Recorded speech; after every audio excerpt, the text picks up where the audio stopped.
قرآن مجید کے بعض صورتوں کے فضائل۔ قرآن جو کہ اللہ رب العزت کی طرف سے نازل کردہ کتاب ہے، اور ہم تمام لوگ اس پر جو ایمان لاتے ہیں کہ یہ کتاب اللہ کی جانب سے نازل ہوئی، اور ایمان کا یہ تقاضا بھی ہے کہ ہم اس پر ایمان لاتے ہیں، اس کے بعد اس کی تلاوت کرتے ہیں، اس کو پڑھتے ہیں، ایمان لانے کے بعد اس کو سمجھتے ہیں، ٹھیک ہے، اور اس کی باتوں پر عمل کرتے ہیں، اس کو دوسروں تک پہنچاتے ہیں۔ تو بہرحال اس کی کچھ حقوق بھی ہم پر عائد ہوتے ہیں، لیکن قرآن کے تعلق سے یاد رکھیے بہت ساری بار یہ بات دیکھی گئی ہے کہ لوگ قرآن کے تعلق سے، اس کے فضائل کے تعلق سے بہت ساری باتیں کہتے ہیں، لیکن بہت ساری مرتبہ وہ باتیں قرآن کے فضائل، فوائد، فائدوں، بینیفٹس کے تعلق سے بولتے ہیں جو سنت سے ثابت ہی نہیں۔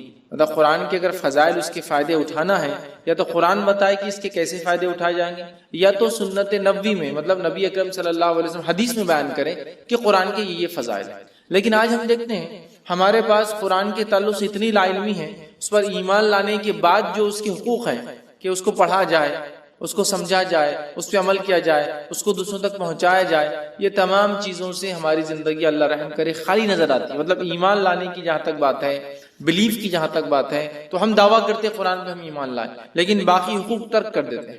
اسی طرح قرآن کے فضائل بھی ہے، ظاہر سی بات ہے، یہ کتاب بہت سارے جو ہے فائدے اپنے ساتھ لاتی ہے، اس کی تلاوت کے کئی فائدے ہیں، اتنے سارے کہ جو بتائے گئے وہ بھی ہوتے ہیں، جو نہیں بتائے گئے وہ بھی ہمیں انشاءاللہ ملتے ہیں، کچھ دنیا میں ملیں گے، کچھ آخرت میں ملیں گے۔ لیکن قرآن کے تعلق سے کچھ فضائل گڑھ دیے گئے ہیں، لوگوں نے بنا دیے، لوگوں نے بتا دیے، عجیب و غریب فضائل مختلف صورتوں کے تعلق سے، اور ایسے بھی کچھ فضائل ہیں جو ثابت ہی نہیں۔ چلیے کچھ ثابت ہے اور اس کو بڑھا دیا لوگوں نے، مطلب ایک چیز ثابت ہے کہ قرآن کی یہ صورت کی یہ فضائل ہے، اب لوگ بڑھا چڑھا کر بتا رہے ہیں، تو یہ تو سمجھ میں آ رہا ہے کہ کچھ تو ہے، لیکن اس میں لوگوں نے اضافہ کر دیا، ایڈ کر دیا۔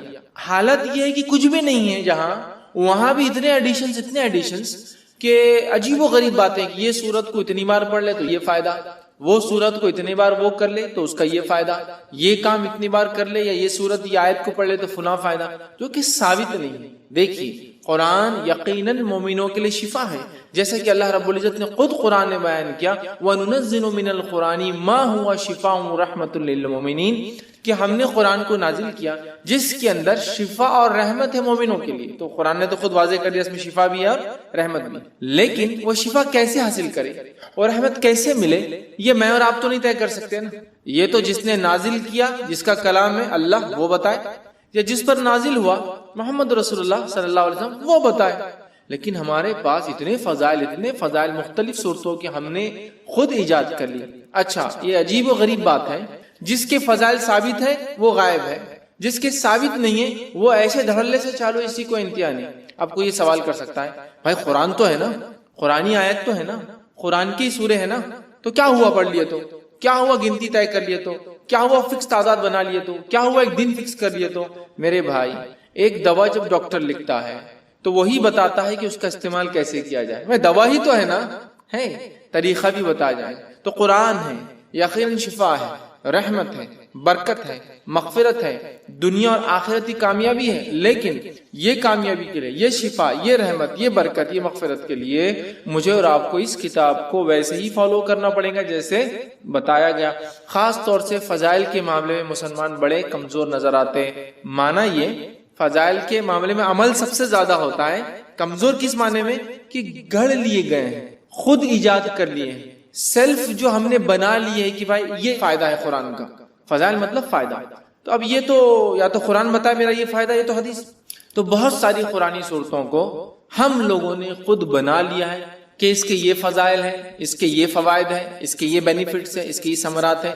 یاد رکھیے کسی بھی چیز کے فضائل کے لیے یہ ضروری ہے کہ وہ ہمارے دین اور شریعت کا حصہ ہو، ہمیں بتائے گئے ہو۔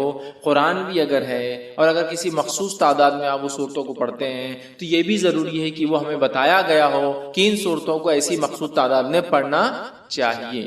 تو آج میں انشاءاللہ عزیز قرآن کی چند صورتوں، بعض صورتوں کو میں نے اس لیے کہا کہ ہر صورت کے فضائل بیان کرنا ممکن بھی نہیں ہے، میں کم و بیش وہ فضائل بیان کروں گا جو حدیث میں واضح آتے ہیں، کلیئر کہا گیا، صورتوں کے نام لے کر کہے گئے، جیسا کہ سارے قرآن کے فضائل ہیں، مطلب قرآن مجید کے پڑھنے کے فضائل، تو وہ تو کچھ بھی بڑھیا فضائل ہے، لیکن جہاں ہم بولتے ہیں مخصوص صورتوں کے تعلق سے، تو آج میں آپ کے سامنے قرآن مجید کے بعض صورتوں کے انشاءاللہ فضائل رکھوں گا، اور انشاءاللہ العزیز اللہ تعالیٰ نے موقع دیا تو میں قرآن مجید کی بعض صورتوں کے نہیں، بعض آیتوں کے اور بعض الفاظ کے فائدے بھی اور فضائل بھی انشاءاللہ کبھی آئندہ وقت رکھوں۔ تو آج صورتوں کے، چیپٹرز کے، سوروں کے فضائل دیکھیں گے، پھر کبھی موقع رہا تو اس کی خاص آیتوں کے اور خاص الفاظ کے جو حدیث میں آتے ہیں وہ فضائل بھی کبھی ہم دیکھیں گے، ٹھیک ہے؟ تو بعض صورتوں کے، کیونکہ ہر کسی کی فضیلت آتی بھی نہیں۔ اچھا، کچھ فضائل آتے ہیں لیکن وہ ضعیف ہے، موضوع ہے، مطلب ایسی حدیثیں ہیں جو نبی اکرم صلی اللہ علیہ وسلم سے ثابت نہیں، یا تو ان میں کوئی کمزوری ہے، ویکنس ہے، یا تو موضوع ہے، من گھڑت ہے، لوگوں نے خود بنا کے ڈال دیے کہ اللہ کے رسول صلی اللہ علیہ وسلم نے یہ فرمایا۔ تو ظاہر سی بات ہے ہم ضعیف اور موضوع روایتوں کے یہاں نہیں لے سکتے، تو لہٰذا میں وہ باتیں آپ کے سامنے رکھوں گا جو صحیح اور حسن درجے کی روایتوں سے ثابت ہے، تاکہ ہمیں قرآن مجید کی بعض صورتوں کی فضائل اگر پتہ چلے تو ہم ان صورتوں کو پڑھ کر تلاوت کر کے انشاءاللہ ان سے بینیفٹس اٹھا سکتے ہیں۔ میں بہت سرسری طور سے کچھ صورتیں ایسی جن کے بہت لمبے لمبے فضائل، جیسے کہ سورۃ الفاتحہ، بہت لمبے لمبے، سورۃ الملک، اسی طرح سورہ اخلاص، سورہ فلق، سورہ ناس، بہت طویل ان کے بینیفٹس آتے ہیں، فضائل آتے ہیں، لیکن یقیناً اتنا وقت نہیں ہے کہ میں تمام کے لوں۔ یقیناً صورتوں کی تفسیر میں نے سورہ فاتحہ کی تفسیر رکھی تو اس کے سارے فضائل ماشاءاللہ اس میں رکھے۔ آج میں مختصر چنندہ اہم فضائل کو، اگر ایک صورت ہے جیسے سورۃ الکہف، کئی فضائل آتے ہیں، تو ظاہر سے پورے نہیں رکھوں گا، ان میں سے کچھ، تاکہ ہم زیادہ سے زیادہ صورتوں کے آج فضائل دیکھنے کی کوشش کریں کہ ان صورتوں کے کیا فضائل آتے ہیں، خود قرآن نے کیا بیان کیے، اور کچھ فضائل جو احادیث میں آتے ہیں انشاءاللہ جس وہ میں آپ کے سامنے رکھنے کی کوشش کروں گا۔ آئیے سب سے پہلے ہم دیکھتے ہیں سورۃ الفاتحہ، ترتیب میں جائیں گے انشاءاللہ، لیکن ترتیب میں جب ایک حدیث میں کئی صورتوں کے فضائل اگر آئیں گے تو میں پھر اس کو وہیں رکھ دوں گا، وہ صورت کو ہم بعد میں نہیں دیکھیں گے، ٹھیک؟ ورنہ کوشش کریں گے کہ ہم سیکوینشلی جائیں سورۃ الفاتحہ سے۔ تو سب سے پہلی سورت قرآن کی سورۃ الفاتحہ ہے، اور سورہ فاتحہ کی یاد رکھیے بہت بہت بہت فضیلت ہے، اتنی فضیلت ہے کہ جس کی کوئی انتہا نہیں۔ اس سورت کے نام ہی ہمیں بتا دیں گے کہ اس کی فضیلت کتنی ہے، ٹھیک ہے؟ اس سورت کے ناموں سے ایک نام ہے ام القرآن، قرآن کی ماں، ایک نام ہے سبا مثانی، 7 بار بار پڑھی جانے والی آیت ہے، ایک نام ہے قرآن عظیم، مطلب خود سورہ فاتحہ کو بڑا قرآن کہا گیا ہے، اس کا ایک نام ہے سورہ الحمد، اسی طرح سورۃ الشکر، سورہ الدعاء، سورہ الشافیہ، سورہ الکافیہ، سورہ کنز، شفا والی، کافی ہو جانے والی، خزانہ، ٹھیک ہے، دعا، تعریف، الحمد، کئی نام اس کے آتے ہیں، ان کے نام ہی خود بتاتے ہیں اس سورت کے کتنے سارے فضائل۔ اور فاتحہ اس لیے کہا جاتا ہے کہ اس سے قرآن شروع ہوتا ہے، فاتحہ افتتاح سے لفظ آتا ہے، اس کا مطلب فتح مطلب کھلنا، اوپننگ، تو چونکہ قرآن اس سے کھلتا ہے اسی لیے اس کو سورہ فاتحہ کہا جاتا ہے، قرآن اس سے شروع ہوتا ہے۔ آئیے اس کی فضائل میں سے ایک فضیلت جو آتی ہے وہ یہ ہے، جامع ترمذی کی روایت ہے جو حضرت ابی بن کعب رضی اللہ عنہ فرماتے اور کہتے ہیں رسول اللہ صلی اللہ علیہ وسلم فرمایا کہ اس ذات کی قسم جس کی ہاتھ میں میری جان ہے، سورۃ الفاتحہ جیسی سورت نہ تو توریت میں نازل کی گئی، نہ تو انجیل میں نازل کی گئی، نہ زبور میں نازل کی گئی۔ یہ 7 آیتیں ہیں جو بار بار پڑھی جاتی ہے، یہی قرآن عظیم ہے اور جو مجھے دیا گیا ہے۔ تو یہاں دیکھیے سورۃ الفاتحہ کی فضیلت میں جو آپ بیان کر رہے ہیں، ایک ایسی سورت ہے جو اس سے پہلے نہ توریت میں نازل ہوئی، نہ زبور میں نازل ہوئی، نہ انجیل میں نازل ہوئی، ٹھیک ہے؟ اور یہی سبع مثانی ہے، مطلب قرآن نے کہا نا وَلَقَدْ آتَيْنَاكَ سَبْعًا مِّنَ الْمَثَانِي وَالْقُرْآنِ الْعَظِيمِ، اے نبی ہم نے آپ کو 7 بار بار پڑھی جانے والی آیتیں، سبعًا مِّنَ الْمَثَانِي وَالْقُرْآنِ الْعَظِيمِ، اور ایک بڑا قرآن دیا۔ جب پوچھا گیا یہ 7 بار بار پڑھی جانے والی آیتیں اور قرآن عظیم کیا ہے تو کہا سورہ فاتحہ۔ سورہ فاتحہ قرآن کہا گیا، قرآن عظیم، بڑا قرآن کہا گیا اسے، کتنے فضائل، تو کہا نہ اس سے پہلے یہ توریت میں نازل ہوئی، نہ زبور میں، نہ انجیل، کتنی بڑی فضیلت ہے۔ اور امت محمدیہ کو ہی صرف یہ سورت دی گئی ہے، اس سے پہلے نہیں دی گئی تھی۔ کتنے فضائل ہے سورت کے، اس سے میں سمجھتا ہوں ہم اندازہ لگا سکتے ہیں۔ اسی طرح جو ہے تمام جسمانی جو ہے عوارض کے لیے سورہ فاتحہ پڑھ کر دم کرنا شفا کا باعث ہے۔ تمام جسمانی کوئی تکلیف انسان کو ہو، سورۃ الفاتحہ کو پڑھ کر دم کیا جا سکتا ہے۔ اس کے تعلق سے بخاری کی روایت ہے، ابو سعید خدری رضی اللہ عنہ فرماتے ہیں اور کہتے ہیں کہ ہم لوگ جو ہے سفر میں تھے اور ایک جگہ جو ہے پڑاؤ ڈالا تو ایک لڑکی آئی اور کہنے لگی اس قبیلے کے سرداروں کو بچھو نے جو ہے کاٹ لیا ہے، کیا آپ میں سے کوئی ہے جو اس کو جھاڑ پھونک کرے گا، بچھو کے زہر کو اتارے گا؟ پڑھنے سے، رقیہ کرنے سے، کسی چیز کو دم کرنے سے بچھو کا زہر کیسے اترتا ہے؟ کوئی آدمی سوچ سکتا نا؟ اور حدیث میں آتا ہے کہ بچھو کا زہر سورہ فاتحہ سے اتارا گیا. ٹھیک ہے، بہرحال میں حدیث رکھتا ہوں پھر اس کی تفصیلات سمجھاتا ہوں. تو کوئی ہے جو اس کا علاج کر دے، کوئی دم پھونک کرنے والا ہے. ایک آدمی جو ہے اس کے ساتھ جو ہے چل دیا، مطلب صحابہ میں سے ایک آدمی ان کے ساتھ جو چل دیا، حالانکہ اس نے کبھی نہیں اس کے بارے میں سنا تھا کہ یہ دم کرتا ہے. ٹھیک ہے، جب دم کرنے والا پلٹ کر واپس آیا تو اس سے پوچھا گیا کہ تم دم کرنا جانتے بھی ہو؟ دم سمجھتے ہیں؟ پڑھ کر ایسا پھونکنا کہ تھوڑا تھوک اڑے، دم. تو کیا تم جانتے بھی ہو دم کیا ہوتا ہے؟ تم نے کر کے آیا یا یوں ہی کہہ دیا کہ مجھے دم آتا ہے ویسے چلے گئے اٹھ کر؟ ٹھیک ہے، اس نے کہا نہیں، میں نے تو بس سورہ فاتحہ پڑھی اور پھونک مار دی. ٹھیک، سورہ فاتحہ پڑھی اور پھونک مار دی اور اس کو شفا ہو گئی. اب آپ کوئی سوچ سکتا آدمی کہ بچھو نے کاٹا، زہر ہے، اور آپ پھونکنے کی بات کر رہے ہیں. ٹھیک، تو آج جدید سائنس اس طرف بڑھ چکی ہے کہ لیکوڈز کے اندر خود کی سمجھنے کی صلاحیتیں ہوتی ہیں. معلوم، پانی کے تعلق سے ایک اسٹڈی آئی ہے کہ پانی پہ جب کچھ کلمات پڑھے جاتے ہیں تو پانی اپنے مالیکولز کو ریسٹرکچر کرتا ہے. معلوم، مطلب اس کو جب کچھ پڑھا جاتا ہے، جیسے ایک آدمی بسم اللہ کہہ کر پڑھے گا تو پانی اپنے آپ کو ریسٹرکچر کرے گا. معلوم، وہ آپ کے انسٹرکشنز کو سمجھ سکتا ہے. اب یہ الگ بات ہے کہ ابھی یہ اب ایک سائنٹیفک، ابھی اس کے لیے فیکٹس ایک لمبا وقت ہے، بٹ ابھی ہم کو پتا چل رہا ہے جو سائنس آج کی بتا سکتی ہے، لکوڈز جو ہوتے ہیں ان میں اپنی انڈرسٹینڈنگ ہوتی ہے اور وہ ریسٹرکچر کر سکتے، ریڈیزائن کر سکتے اپنے آپ کو، سامنے والا کیا پڑھ رہا ہے. اگر اسی بات کو ہم ذہن میں رکھیں، جو آج ایک ابتدا ہے اس فیلڈ کی، ہو سکتا ہے آگے بہت ساری باتیں ہمارے سامنے آئے، یہ ابتدا ہے، تو ہمیں پتا چلتا ہے زہر بھی قسم کا لکوڈ ہے جو اندر جا رہا ہے. جب اللہ کا کلام پڑھ کے انسٹرکشنز مل رہے ہیں تو وہ ایکٹ کرتا ہے، اس میں ریئیکٹ کرتا ہے، ریسٹرکچر کر سکتا ہے اپنے آپ. جو زہر ہے وہ شفا میں بھی تبدیل ہو سکتا ہے. واللہ عالم، یہ تو ابھی ابتدا ہے. آگے آگے دیکھیے جو ہے سائنس دنیا کیا کیا ثابت کرتی ہے جو اسلام نے پہلے ہی بتا دیا ہے نا. آج بہت ساری تھراپی جس میں صرف پھونکا جاتا ہے اور سہلایا جاتا ہے. دیکھا آپ نے، مساج خالی پھونکتے ہیں اور ایسا ایسا یوں کرتے ہیں، ملتے ہیں. صرف مساج نہیں، صرف یوں ملیں گے، سر پہ ہاتھ پھیریں گے، باڈی پہ ہاتھ پھیریں گے اور بولتے ہیں اس سے علاج ہے. مطلب جرمنی میں ایک سائنٹسٹ ہے، وہ پاگلوں کا یا لوگوں کا علاج کرتا ہے جن کو مرگی وغیرہ کی بیماری، ایپیلیپسی وغیرہ ہوتی ہے، اور وہ ان کو، حالانکہ نان مسلم ہے، کرسچن ہے، تجوید کے ساتھ قرآن پڑھاتا ہے اور اس کی تجزیے کے مطابق، اس کے ایکسپیریمنٹس کے مطابق وہ کہتا ہے اللہ لفظ کو جو تجوید کے ساتھ پراپرلی برابر ادا کیا جائے، ایسا آدمی پاگل نہیں ہوتا ہے. وہ مسلمان نہیں ہے، لیکن اس کی تھراپی کہتی ہے کہ یہ لفظ کو صحیح بولنے سے مینٹلی آدمی اچھا رہتا ہے. سبحان اللہ. ٹھیک ہے، تو بہرحال تو زہر کا اتارا ہے، اس لیے میں نے کہا کہ جسمانی بیماریوں کا اس کے اندر علاج ہے. اسی طرح سورۃ الفاتحہ کی فضیلت یہ ہے، جادو، جن، مرگی یا کسی پر سایہ یا کسی چیز کا اثر ہو، بیماری اگر کسی انسان کو ہو اور صبح اور شام جو ہے 3 مرتبہ سورہ فاتحہ پڑھ کر دم کی جائے تو اس کو شفا مل جاتی ہے. جادو، کوئی اثر، آصف جس کو کہتے ہیں، ٹھیک ہے، مرگی، ایپیلیپسی، اس جیسی کوئی بھی بیماری ہو انسان کو، اگر سورۃ الفاتحہ صبح اور شام 3 مرتبہ پڑھ کے دم کی جائے تو اس کو فائدہ ہوتا ہے. جس کے تعلق سے ابو داؤد کی روایت ہے، ایک لمبا واقعہ ہے. خارجہ بن سلت رضی اللہ عنہ کا جو اس کے راوی، وہ کہتے ہیں کہ ان کے چچا نے روایت کیا کہ وہ ایک سفر میں تھے اور وہ ایک جگہ سے گزرے جہاں ایک آدمی کو لایا گیا جو زنجیروں میں جکڑا ہوا تھا، مطلب اس کو باندھا ہوا تھا رسیوں وغیرہ میں. لوگوں نے کہا یہ پاگل ہے اور تم محمد صلی اللہ علیہ وسلم کے ساتھی ہو اور تم محمد صلی اللہ علیہ وسلم کے ساتھ رہے ہو، کچھ ایسا پڑھو کہ اس انسان کو شفا ہو جائے.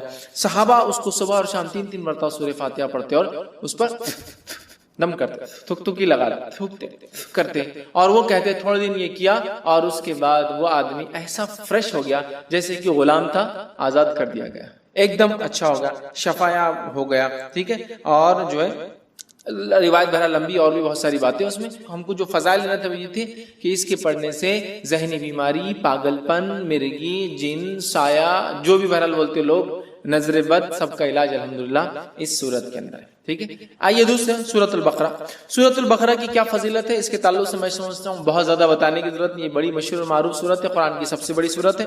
حدیث کے اندر اس کی فضیلت میں جو آتا ہے، جامع ترمذی کی روایت ہے، نبی اکرم صلی اللہ علیہ وسلم فرمایا کہ جس گھر میں سورۃ البقرہ تلاوت ہوتی ہے اس گھر میں شیطان داخل نہیں ہوتا ہے. میں یقیناً حدیث کے کمپلیٹ ورڈنگز نہیں رکھوں گا چونکہ ہمیں کافی صورتوں کی فضیلت دیکھنا ہے، بس سرسری طور سے بیان کرتا جاؤں گا، کوئی دیکھنا چاہے تو تفصیلات دیکھ سکتا ہے. تو جامع ترمذی کی روایت ہے، نبی اکرم صلی اللہ علیہ وسلم فرمایا اور کہا کہ جس گھر میں سورۃ البقرہ پڑھی جاتی ہے اس گھر میں شیطان داخل نہیں ہوتا ہے، یاد رکھیے. اسی طرح سورۃ البقرہ کے تعلق سے صحیح مسلم کی روایت میں جو فضائل آتے ہیں وہ کیا ہے سنی.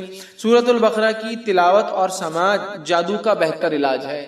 تلاوت اور سننا جادو کا علاج ہے۔ دوسرا، کوئی جادوگر سورۃ البقرہ پہ غالب نہیں آ سکتا۔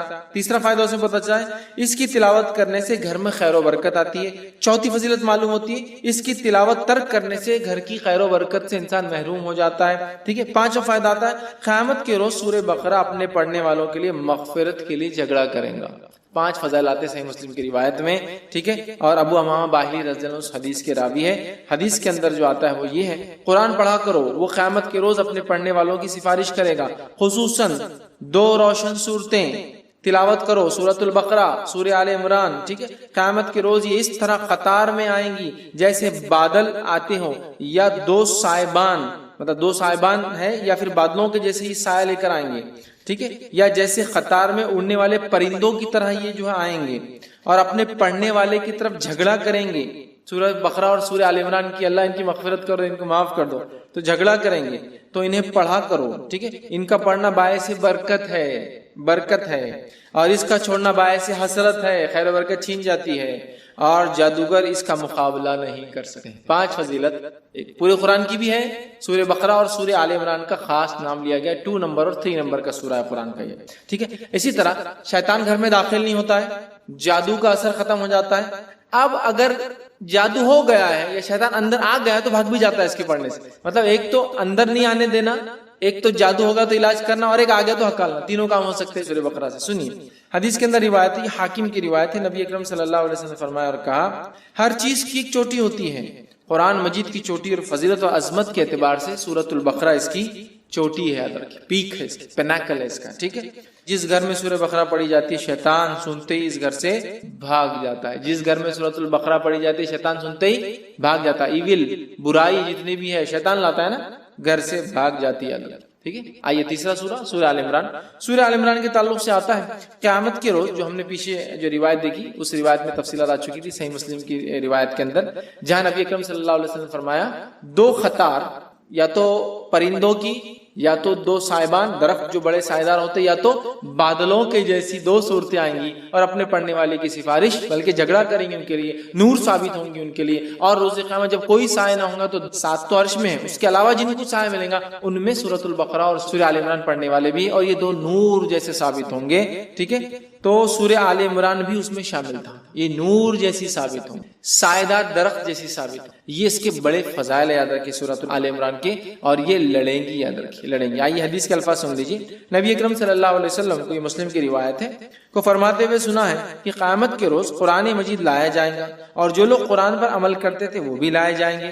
سورہ بقرہ اور سورہ آل عمران آگے ہوں گے۔ اس کے بعد نبی اکرم صلی اللہ علیہ وسلم نے ان دونوں صورتوں کی 3 مثالیں دی جنہیں میں آج تک نہیں بھولا۔ راوی کہتے ہیں اور فرماتے ہیں وہ دونوں صورتیں بادل کے 2 ٹکڑوں کی طرح ہوں گی، مطلب سایہ دیں گی۔ 2 کالے رنگ کی جو چھتریاں ہوں گی جن میں روشنی چمک رہی گی، بادل جیسی ہوں گی، 2 چھتریاں ہوں گی ان میں روشنی بھی چمک رہی ہوں گی، ٹھیک ہے۔ اور 2 قطاریں پرندوں کی ہوں گی، اور وہ اپنے صاحب کی طرف جو ہے جھگڑیں گی۔ 2 قطاریں پرندوں کی طرح ہوں گی، اور وہ اس کو پڑھنے والوں کے لیے جھگڑا کریں گی اللہ سے۔ تو یہ 2 صورتیں بڑی اہم ہیں، سورہ بقرہ اور سورہ آل عمران۔ سورہ فاتحہ کی فضیلت ماشاءاللہ ہم دیکھ چکے ہیں۔ چوتھی جو ہم دیکھیں گے صورت وہ ہے سورہ ہود۔ اب بیچ بیچ میں بہت ساری صورتیں ہم چھوڑ چکے ہیں، ان کی بہت ساروں کی فضائل ثابت نہیں ہوتے ہیں، ٹھیک ہے، اس لیے ہم چھوڑتے چلیں گے، اس لیے بعض میں نے کہا جو بہت اہم ہے، اور بہت ساروں کے تعلق سے میں نے جیسا کہا کہ بہت ساری ضعیف روایتیں آتی ہیں تو میں وہ نہیں رکھوں گا آپ کے ساتھ، ٹھیک ہے۔ سورہ ہود کو ہم دیکھتے ہیں۔ سورہ ہود کی یاد رکھی بڑی فضیلت ہے، اور سورہ ہود کے تعلق سے جامع ترمذی کی روایت ہے، جو باتیں ہمیں پتہ چلتی وہ یہ ہے کہ سورۃ الہود سورہ نمبر 11، سورہ واقعہ سورہ نمبر 56 56، سورہ مرسلات سورہ نمبر 77 77، سورہ نبا سورہ نمبر 78 78، سورہ تکویر سورہ نمبر 81 81 جو ہے، ان صورتوں کی ایک ہی حدیث میں ایک ساتھ فضائل آتے ہیں۔ 5 صورتوں کی کیا فضائل ہے؟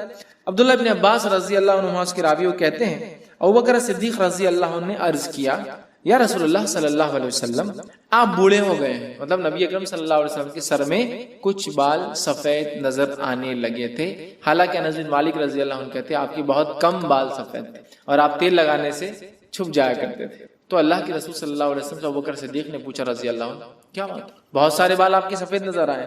تب اللہ کے رسول صلی اللہ علیہ وسلم فرمایا مجھے سورہ ہود، سورہ واقعہ، سورہ مرسلات، سورہ نبا، سورہ تکویر نے بوڑھا کر دیا ہے، مطلب یہ صورتیں قیامت کا منظر پیش کرتی ہے۔ یہ صورتوں نے قوموں کے واقعات، یہ صورتوں نے قوموں کے ایمان نہ لانے پر کیسے عذابات آئے۔ سورہ ہود پڑھی آپ، کتنی قوموں کے واقعات، نوح علیہ السلام کا واقعہ، صالح علیہ السلام کا واقعہ، شعیب علیہ السلام کا واقعہ، ہود علیہ السلام کا واقعہ ہے نا، کتنے واقعات ہیں۔ تو ان واقعات نے، ان قصوں نے، ان باتوں نے، جو واقعات یہاں ہوئے ہیں، جو قوموں کے ساتھ سلوک ہوا ہے، میری قوم بھی ایمان نہیں لا رہی، ان کے ساتھ بھی یہ ہو سکتا ہے نا، میرے بعد کے لوگ، تو اللہ کے رسول صلی اللہ علیہ وسلم یہ صورتیں نازل ہوئی تو آپ غور کر کے، فکر کر کے، سوچنے کی بنیاد پر آپ کے بال جو ہے سفید ہونے لگے۔ لیکن اس سے ایک بات جو پتہ چلی وہ یہ ہے، یہ وہ صورتیں ہیں جن کے پڑھنے سے آخرت کی فکر پیدا ہوتی ہے، اس کی فضیلت ہے۔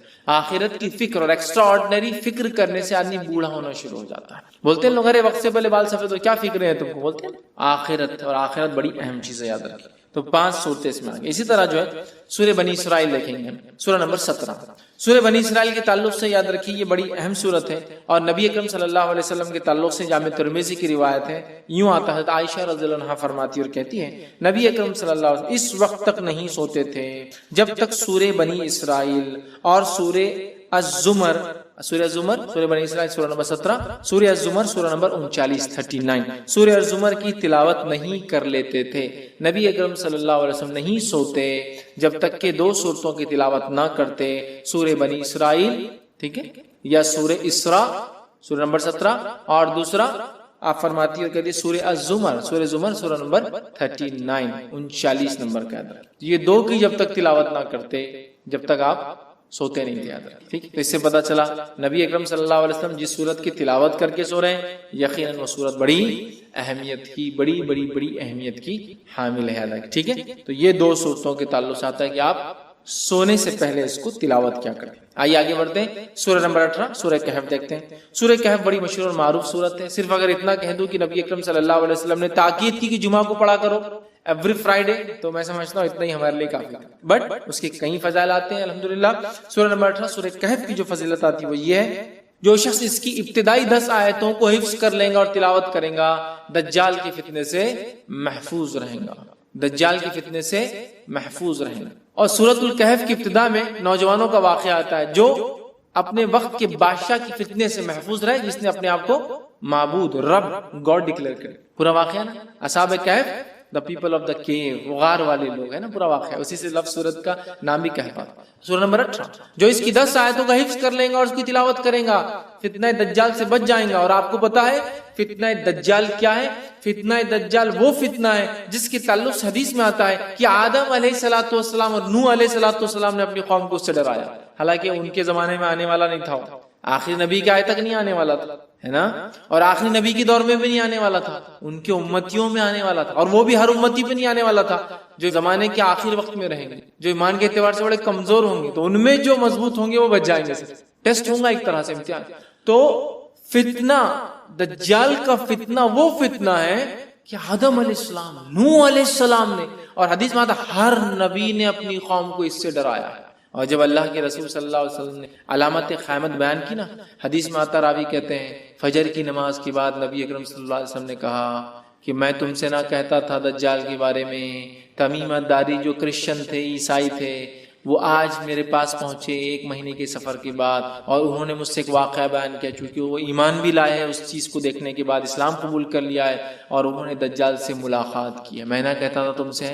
اور اس کے بعد نبی اکرم صلی اللہ علیہ وسلم سناتے گئے، راوی کہتے ظہر کا وقت آ گیا، ہم نے ظہر کی نماز پڑھی، پھر علامت قیامت اب بتاتے گئے، عصر کا وقت آ گیا، ہم نے عصر کی نماز پڑھی، پھر علامت قیامت بتاتے گئے، اور صحابہ کہتے ہیں جب پوری علامتیں آپ نے ہم کو دن بھر میں بتا دی تو ہم اتنے خوف زدہ ہو گئے کہ کسی جھاڑی کے پاس سے جاتے ڈر لگنا شروع، کسی جھاڑ کے پاس سے ڈر لگتا تھا کہ دجال نکل کے آنا جا، اتنا ڈرا، دجال اتنی خطرناک، اور اس سے سیفٹی کے لیے صرف 10 آیتیں یاد کرنا ہے، 10 جملے، 10 سینٹنسز یاد کر لو، محفوظ۔ اب آپ بولیں گے 10 جملوں سے کیسا محفوظ ہو سکتا ہے انسان؟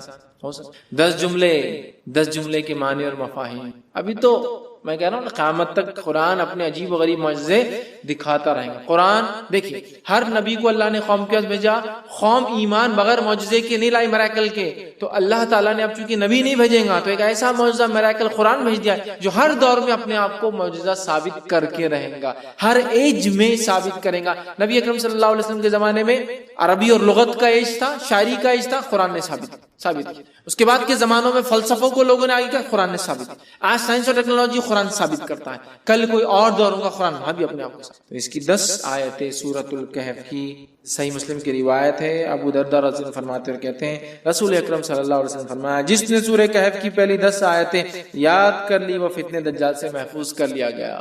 یاد کرو، سمجھو اس کو، اس کے معنی مفہوم پہ غور کرو، فتنے دجال سے انشاءاللہ ہم بچ جائیں گے. ٹھیک ہے. اسی طرح جو ہے سورہ کہف کی آخری 10 آیت تلاوت کرنے والا فتنے دجال سے محفوظ رہے گا. پہلی 10 آیتیں یاد کرنے والا، آخری 10 آیتیں تلاوت کرنے والا محفوظ رہے گا. یاد بھی کر لے، یاد کرنا ہے تو مسئلہ نہیں. اور کچھ علماء لکھتے ہیں ہو سکتا ہے دونوں سے فائدہ، واللہ عالم. چونکہ طبرانی کی روایت میں الفاظ اس طرح سے، ابو سعید خدری رضی اللہ عنہ راوی کہتے ہیں رسول اللہ صلی اللہ علیہ وسلم فرمایا، جس نے سورۃ الکہف کو اس طرح پڑھی جس طرح نازل ہوئی تو وہ اس کے لیے قیامت کے روز نور ہوں گی. مکہ سے لے کر جس جگہ وہ رہتا وہاں تک کے لیے نور. انڈیا سے وہاں پڑھے تو وہاں تک اتنا بڑا نور رہے گا. جس جگہ سے مکہ تک اتنا بڑا نور اس کے لیے ثابت ہوگا. اور جس نے سورہ کہف کی آخری 10 آیتیں پڑھی فتنے دجال سے، اس سے کوئی نقصان نہیں پہنچے گا. تو 10 آیتیں یاد کر لی تو بھی بچ گیا، آخری 10 آیتیں پڑھ لی تو بھی بچ گیا. ٹھیک ہے. اور میں بھی ہو سکتا دونوں بھی اس کا معنی ہو کہ پہلی بھی پڑھ لے، 10 بعد کی بھی پڑھ لے، انشاءاللہ انسان محفوظ. اسی طرح جمعہ کے روز سورہ کہف کی تلاوت کرنے والے کے لیے 2 جمعوں کے درمیان ایک روشن نور ہوتا ہے. 2 جمعے کے درمیان روشن نور ہوتا ہے. یہ حاکم اور بیہقی کی روایت ہے. اسی طرح جو ہے سورہ کہف کے بعد سورہ فتح. سورہ فتح یہ قرآن کی 48 نمبر کی سورت 48. ٹھیک ہے. سورہ فتح کے تعلق سے جو ہے آپ صلی اللہ علیہ وسلم فرمایا اور کہا کہ دنیا و ما فیہا کی ہر نعمت سے زیادہ یہ سورت مجھے محبوب. دنیا اور اس میں جو کچھ ہے اس سے زیادہ مجھے یہ سورت محبوب ہے، پسندیدہ ہے، میں اس کو چاہتا ہوں. کیوں؟ بخاری کی روایت ہے، ہم جانتے ہیں سورہ فتح نازل ہوئی تھی اس کی ابتدا جب حدیبیہ 6 ہجری کا واقعہ ہے. عمرے کے لیے صحابہ اور اللہ کے رسول صلی اللہ علیہ وسلم گئے. مشرکین نے آنے نہیں دیا. ایک ٹریٹی سائن ہوئی، ایک پیکٹ سائن ہوا، صلح سائن ہوئی، دستخط ہوئی، جس کو صلح حدیبیہ کہتے ہیں. اور صحابہ پریشان تھے، دل میں تھوڑے سے ملال کر رہے تھے کہ ہم جنگ لڑتے ہیں ان سے، ہم کو آنے نہیں دیتے. اللہ کے رسول صلی اللہ علیہ وسلم لیکن امن کو پسند کیا جنگ کے مقابلے میں. تو اللہ رب العزت نے جب یہ ہو گیا تو اللہ نے فرمایا انا فتحنا لک فتحا مبینا، اے نبی ہم نے آپ کو کامیابی دی کھلی کا. صحابہ وہ خوش ہو گئے کہ ہم کو تو دنیاوی لگ رہا تھا، ہم تو معاہدہ کر کے پیچھے رہ گئے. قرآن کہہ رہا ہے فتح مبین ہے. تو آپ سے فرما رہے اس سے زیادہ مجھے کوئی صورت پسند نہیں. اس کے تعلق سے ایک طویل لمبا واقعہ ہے. عمر ابن خطاب رضی اللہ عنہ نے اللہ کے رسول صلی اللہ علیہ وسلم ایک مسئلہ پوچھا. بخاری کی روایت. یہ مسئلہ کب پوچھا؟ جب آپ نبی اکرم صلی اللہ علیہ وسلم تھوڑی سی پہلے بحث کر چکے تھے. واقعہ معلوم ہے نا؟ حضرت عمر رضی اللہ عنہ آئے، اللہ کے رسول صلی اللہ علیہ وسلم کہا کہ اللہ کے رسول صلی اللہ علیہ وسلم کیا خبر نہیں ہے؟ آپ نے کہا تو ہم لڑتے کیوں نہیں، کیوں صلح ہو رہی؟ آپ سے خاموش. پھر گئے ابوبکر صدیق رضی اللہ عنہ کے پاس، کا مسئلہ کیا ہے؟ ہم حق پر نہیں ہے تو کہا ہے، پھر لڑتے کیوں نہیں؟ ابوبکر صدیق خاموش رہے. کہ اللہ کے رسول خاموشی اختیار کی نا، مل گیا نا جواب. اب شاید اس کے بعد یہ سوال کرے، روایت میں تفصیلات نہیں آتی، میں سمجھ رہا ہوں اس کی ترتیب سے. حضرت عمر نے مسئلے کا سوال پوچھا، آپ نے جواب دیا. پھر پوچھا، آپ نے جواب دیا. پھر پوچھا، 3 بار پوچھا، آپ خاموش. اب حضرت عمر رضی اللہ عنہ آگے نکل گئے قافلے میں اور دل میں سوچ رہے ہیں کیوں میں نے 3 بار سوال کر. اگر اللہ کے رسول صلی اللہ علیہ وسلم ناراض ہو گئے تو اللہ کو قرآن کی آیت ہی اتار دیں گا. اب میرے کچھ نہ کچھ مصیبت آتی، مطلب کہیں میرا تذکرہ نہ آ جائے، قرآن اتر جائیں گا اور میرا کنڈیمنیشن یا میرے بارے میں کچھ نہ کچھ آ جائے گا اور یہ ٹھیک نہیں ہو. بہت پریشان ہو، بہت دل میں پریشان ہونے لگے اور آگے چلے گئے کہ 3 بار پوچھنا، 1 بار پوچھا ٹھیک تھا نا، کیوں میں نے سیکنڈ اور تھرڈ ٹائم پوچھ لیا؟ اننیسیسری تھا، نہیں بولنا چاہیے تھا، نہیں پوچھنا چاہیے تھا. آپ سب پتہ نہیں کیا کیفیت میں تھے، کیا حالت تھی. اب میرے پہ خواہ ہوتا جاتا. اب اتنی دیر میں اللہ کے رسول صلی اللہ علیہ وسلم نے کہا عمر کا ہے. اب یہ تو آگے چلے گئے. ایک صحابی کا دیکھو جا کے عمر، وہ آگے گئے اور چلائے عمر تمہیں اللہ کے رسول صلی اللہ علیہ وسلم بلا رہا. حضرت عمر گھبرا گئے. کہا اب کچھ تو بھی ہو گیا، کوئی آیت اتر گئی میرے خلاف، چونکہ میں نے اننیسری ڈسٹرب کر. نبی نے 1 بار جواب نہیں دیا، خاموش رہ جانا تھا. دوسری بار پھر خاموش رہ جانا تھا. 3 بار کر وہ گئے. تب نبی اکرم صلی اللہ علیہ وسلم نے پوچھا، جبکہ وہ ڈرتے ہوئے جا رہے تھے کہ میرے بارے میں کچھ نہ اتر گیا ہو. آپ نے فرمایا میرے لیے کہ قرآن تو نہیں نازل ہو گیا؟ تو آپ نے فرمایا آج رات مجھ پر ایک سورت نازل کی گئی ہے جو مجھے ہر اس چیز سے محبوب ہے جس پر سورج طلوع ہوتا ہے، مطلب سورج جس پر نکلتا ہے. اِنَّا فَتَحْنَا لَكَ فَتْحًا مُبِينًا، اسے بخاری نے روایت کیا، مطلب سورہ فتح نازل ہوئی تھی. کہا یہ سورت مجھے سب سے زیادہ محبوب، چونکہ ظاہری اعتبار سے ناکامی نظر آ رہی تھی لیکن اللہ ہی جانتا تھا یہ بڑی کامیابی تھی. کیسا؟ صلح حدیبیہ کے بعد اسلام جو ہے پورے عالم میں پھیلنا شروع ہوا اور آنے والے 3 سے 4 سالوں میں کئی ممالک مسلمان ہو گئے اسلام کو، کیونکہ اب امن سائن ہو گیا. اب خطوط جانے لگے اور مبلغین جانے لگے اور بہت سارے لوگ سمجھ گئے کہ قریش نے معاہدہ کرا، مطلب جھک گئے ہے نا. قریش کہتے ہیں سب سے بڑی مچھلی کو سمندر کی، جس کو کسی دوسرے پانی کے جانور سے خطرہ نہیں ہوتا اور یہ جب چاہے کسی کو بھی نگل سکتی ہے، سو کہتے قریش. جب سب سے بڑی مچھلی نے معاہدہ کر لیا تو باقی کا کیا سمندر میں، سمجھتے نا. قریش کا معاہدہ آٹومیٹک سگنل تھا کہ اب محمد صلی اللہ علیہ وسلم ان کے ساتھی کوئی معمولی لوگ نہیں رہے. ایک زمانے میں جن کو مسئلہ اور کچلا اور قتل کیا گیا، اب یہ وہ لوگ ہیں جن کی عزت اور اکرام کرنا ہماری مجبوری. حدیبیہ سائن یونیٹڈ بہرحال، تو آپ نے کہا مجھے پسند ہے. اسی طرح سورہ ملک سورہ نمبر 67 سورہ ملک کی بھی یاد رکھیے، بڑی جو ہے فضیلت جو ہے آتی ہے، اور اس کے فضائل میں یاد رکھیے آتا ہے جو نبی اکرم صلی اللہ علیہ وسلم کے تعلق سے آتا ہے کہ آپ نے فرمایا، جامع ترمذی کی روایت، حدیث کے الفاظ جابر رضی اللہ عنہ فرماتے اور کہتے ہیں کہ اللہ کے رسول صلی اللہ علیہ وسلم اس وقت تک نہ سوتے جب تک سورہ علم تنزیل مطلب سورہ سجدہ کو علم تنزیل بھی بولتے ہیں، اس کی ابتدا جو ہے، ٹھیک. علم تنزیل سورہ سجدہ سورہ نمبر 32 اور تبارک الذی بیدہ الملک سورہ نمبر 66. سورہ ملک سورہ تبارک الذی نہ پڑھتے جب تک نہ سوتے. سورہ سجدہ سورہ نمبر 32 اور سورہ ملک سورہ نمبر 67. اب کوئی آدمی سوچ سکتا سورہ بنی اسرائیل اور سورہ زمر ایک جگہ آ رہا ہے، بہت بڑی بڑی صورتیں ہیں 17 اور 39. کہیں آ رہا ہے سورہ ملک اور سورہ سجدہ 32 اور 67. تو ہو سکتا ہے نبی اکرم صلی اللہ علیہ وسلم کچھ صورتیں معمول پڑھتے ہوں گے اور کچھ صورتیں کبھی پڑھتے اور کبھی نہیں پڑھتے ہوں گے. جس نے جب جو دیکھا اس نے وہ عمل کو روایت کر دیا. سمجھ رہے بات؟ کچھ صورتیں آپ معمول پڑھتے ہوں گے، کنٹینیوسلی پڑھتے ہوں گے، اور کچھ صورتیں آپ کبھی پڑھتے ہوں گے اور کبھی نہیں. مطلب ایک سیٹ آف صورتیں آج، ایک سیٹ آف صورتیں کل. آپ اور ہم بھی کر سکتے ہیں، کبھی سورہ بنی اسرائیل اور سورہ زمر پڑھ کے سو گئے، کبھی سورہ ملک اور سورہ سجدہ پڑھ کے سو گئے، ہے نا. اور آپ سے کچھ صورتیں مسلسل مکمل اور ہمیشہ سورہ اخلاص، سورہ فلق، سورہ ناس، چھوٹی چھوٹی ہمیشہ. تو یہ آپ کا معمول الگ الگ وقتوں میں رہا ہوں گا، اور دیکھنے والے نے جب دیکھا اس نے وہ بات آپ کی روایت کر دی، یا واللہ عالم آپ سب ایک ساتھ کرتے ہیں، واللہ عالم اللہ ہی بہتر. ٹھیک ہے. تو بہرحال اس میں آتا ہے کہ آپ دو صورتیں، مطلب الف لام میم تنزیل، ٹھیک ہے، مطلب یہ سورہ سجدہ اور اس کے بعد تبارک الذی بیدہ الملک سورہ نمبر 67 پڑھتے ہیں. سورہ ملک کو آپ صلی اللہ علیہ وسلم فرماتے اور کہتے ہیں، حاکم کی روایت ہے، عبداللہ ابن مسعود رضی اللہ عنہ کے راوی کہتے ہیں سورہ ملک تبارک الذی بیدہ الملک عذاب قبر سے رکاوٹ ہے. آپ سے روز پڑھتے اور یہ عذاب قبر سے رکاوٹ ہے، آڑ ہے، ڈیفنس ہے میرا اور آپ کا، یاد رکھیے. اسی طرح جو ہے سورہ ملک قیامت کے روز اپنے پڑھنے والوں کے لیے سفارش کریں گی، یہ ابن ماجہ کی روایت. سورہ ملک سفارش کریں گی، یاد رکھیے، حتیٰ کہ وہ جھگڑا کریں گی اور اس پڑھنے والے کو بخشا کر لے جائیں گے. خبر میں بھی بینیفٹ، آخرت میں بینیفٹ. سورہ ملک تبارک الذی بیدہ الملک، ٹھیک، وہو علی کل شیء، یہ آپ پڑھیں گے، اس کی فائدے. اسی طرح سورہ ملک پڑھنے والے کی مغفرت کے لیے قیامت کے روز اللہ تعالیٰ سے یہ سورہ جھگڑا کریں گی اور جنت میں لے جائیں گی، عذاب قبر سے محفوظ رکھیں گی، آخرت میں اللہ تعالیٰ سے جو مجادلہ کریں گی، جھگڑا کریں گی، اور جنت میں بھی لے جائیں گی اپنے پڑھنے والے کو. ٹھیک، یہ جو ہے طبرانی کی روایت میں کہ جنت میں لے جائیں گی. ٹھیک، بہت ہی جو ہے اہم صورت ہے. اس کے تعلق سے ایک بات جو آتی ہے، ابن کثیر رحمہ اللہ نے اپنی تفسیر میں سورہ ملک کی اس کو روایت کیا. وہ روایت اس طرح سے، سورہ ملک خود پڑھنی چاہیے اپنے بیوی بچوں کو، حتیٰ کہ اپنے پڑوسیوں کو بھی اس کے پڑھنے کی تلقین کرنا چاہیے. اور صحابہ ایسا کرتے تھے، خود پڑھتے تھے، اپنے بیوی بچوں کو بولتے تھے، اور پڑوس میں بولتے تھے سورہ ملک پڑھا کرو بھائی، سورہ ملک پڑھا کرو. سمجھ رہے ہیں؟ ہمیں بھی کرنا چاہیے. اسی طرح آگے بڑھتے ہیں، سورہ نمبر 76 سورہ جو ہے دہر یا سورہ انسان 76 سورہ دہر، اس کی انشاءاللہ دیکھتے فضائل. روایت صحیح مسلم کی ہے، رسول اکرم صلی اللہ علیہ وسلم جمعہ کے روز فجر کی نماز میں سورہ سجدہ اور سورہ دہر کی تلاوت کرتے ہیں. سورہ دہر سورہ نمبر 76 اور سورہ سجدہ سورہ نمبر 32 کی آپ صلی اللہ علیہ وسلم فجر کی نماز میں تلاوت کرتے تھے.